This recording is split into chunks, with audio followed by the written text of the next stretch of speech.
ഒളവണ്ണയിൽ കത്തി കാണിച്ച് ഭീഷണിപ്പെടുത്തി സ്വർണം കവർന്നു. മാത്തറ പുതിയേടത്ത് കുളങ്ങര ചന്ദ്രശേഖരൻ നായരുടെ ഭാര്യ വിജയകുമാരിയുടെ കഴുത്തിൽ അണിഞ്ഞ സ്വർണമാലയാണ് കവർന്നത്. ഇന്ന് പുലർച്ചെ 5:50ഓടെയാണ് മോഷണം. കവർച്ച നടക്കുന്ന സമയം വീട്ടിൽ വിജയകുമാരി മാത്രമാണ് ഉണ്ടായിരുന്നത്. ഭർത്താവ് ചന്ദ്രശേഖരൻ വളർത്തുനായയുമായി പുറത്തേക്ക് കൊണ്ടുപോയതായിരുന്നു.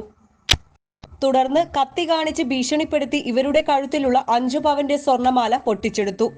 നിലവിളി കേട്ട് വീട്ടിലെത്തിയ ഭർത്താവ് മോഷ്ടാവിനെ തടയാനുള്ള ശ്രമം നടത്തിയപ്പോൾ കത്തി വീശുകയും വിജയകുമാരിയുടെയും ഭർത്താവ് ചന്ദ്രശേഖരൻ നായരുടെയും കൈവിരലുകൾക്കും കൈക്കും സാരമായി മുറിവേൽക്കുകയും ചെയ്തു. റെയിൻകോട്ടും മാസ്കും ധരിച്ചാണ് മോഷ്ടാവ് വീട്ടിലെത്തിയതെന്നാണ് വിജയകുമാരി പറയുന്നത്. ഞാൻ എണീക്കുന്ന സമയം അങ്ങോട്ട് പോയിട്ടുണ്ട്, കിച്ചണിലേക്ക് പോയിട്ടുണ്ട്, വർക്കേരിയയില്. അറിയില്ല, ഞാൻ ഒരാള് വന്നിട്ട് ഞാൻ അടുക്കളയിൽ സ്വിച്ച് ഇടാൻ നോക്കിയപ്പോൾ ബാക്കിന്ന് ഇവിടെ വായ പൊത്തിപ്പിടിച്ച്.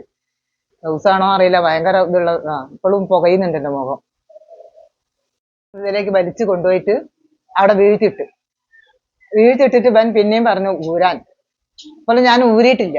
അപ്പൊ ബൻ പിന്നെ പിടിച്ചു വലിച്ചു പൊട്ടിച്ച് ചെയിൻ ഇവിടെ ഇങ്ങനെ കീശയിലിട്ടതാന്ന് തോന്നുന്നു. കീശയൊന്നും നമ്മൾ കണ്ടില്ല. പിന്നെ ബൻ പിന്നെയും പറഞ്ഞു ഊരാൻ. വളയാണെന്ന് തോന്നുന്നുണ്ട്. വള ഊരാൻ പറഞ്ഞു. അപ്പൊ ഞാൻ ഊരിയില്ല. അപ്പൊ അവൻ ഊരാൻ പിന്നെ ഇല്ലാതെയായിട്ട് ഈ സാരിയുടെ തല പിടിച്ചിട്ട് ഇങ്ങോട്ട് കഴുത്തിന് ചുറ്റാൻ പോവാട്ടോ. ചുറ്റാൻ പോകുമ്പോ മൂപ്പര് വന്നു. അപ്പൊ കത്തി ഇങ്ങനെ വെച്ചിട്ടുണ്ട്. മൂപ്പര് നായാനെയും കൊണ്ട് പോയതാ. അപ്പൊ ആരാ അവിടെ ഒരു പുതിയ ആള് മൂപ്പര് ചോദിക്കുന്നത്. മൂപ്പർക്ക് അറിയില്ല ഇത്.